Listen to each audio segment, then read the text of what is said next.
I remember the first time I said no and didn't explain it. It wasn't loud, it wasn't dramatic, but in the moment, I felt like I had finally come home to myself.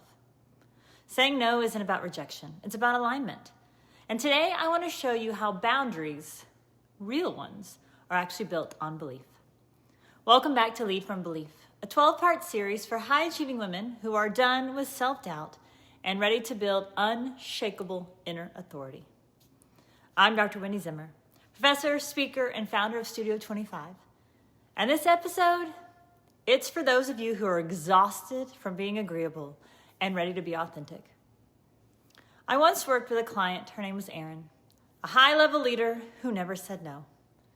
She thought boundaries would make her seem selfish, but behind the scenes, she was burnt out, resentful, and questioning her own value. She didn't have a productivity problem. She had a belief problem. Deep down, she didn't believe she had permission to protect her time, her energy, or herself. Here's what I want you to know. Boundaries aren't rules. They're reflections. They reflect what you believe you deserve. When you have no boundaries, you say yes out of fear, you over-explain, you apologize, you let guilt lead you. You seek approval for rest, you avoid conflict to stay liked. It doesn't work well. But when you have boundaries that are based on belief, it changes. You say no from clarity. You state and stand. You let values lead. You choose rest without shame. You embrace discomfort to stay aligned. Your boundaries look different, and they're actually freedom. If you're feeling guilty about your boundaries, that doesn't mean they're wrong.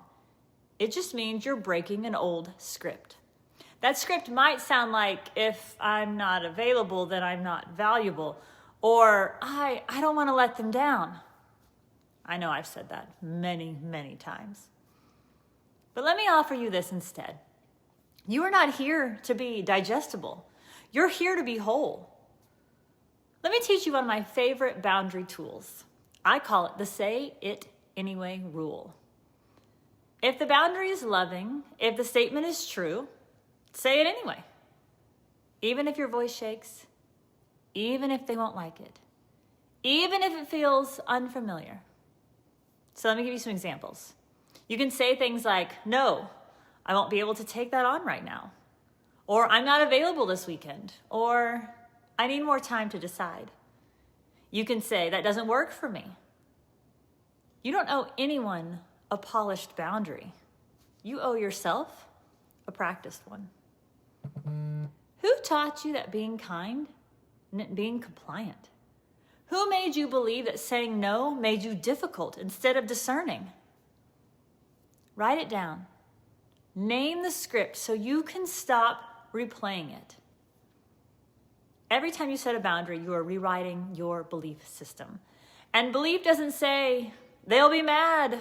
I worry that they'll be unhappy with me. It says, I still matter, even if they are upset. You don't need permission to be clear. You need belief to be consistent. If this episode gave you the reset you needed, drop believe in my no in the comments below, and I'll send you my Say It Anyway script sheet, a printable list of powerful, respectful words to say no without shrinking, so you don't have to think about it when the time comes. And tag someone in your life who gives too much and believes too little. They don't need another to-do list. They need this. Next week, we're talking about your self-belief system, the invisible programming that's been shaping how you see yourself since you were a child. Episode 7 is called Rewiring What You've Been Taught, and it's going to show you how to update your beliefs the same way you update your apps, regularly, intentionally, and without apology. Your boundaries are a mirror. They reflect what you believe you're actually worthy of. So starting today, I want you to make every no a vote for the person you're becoming. If this message hit home with you today, like this episode and remember to subscribe to my channel so you don't miss anything. I'm Dr. Wendi Zimmer, and I believe in your no. Let's keep leading from belief. I'm proud of you for investing in yourself today. You deserve it, and I believe in you.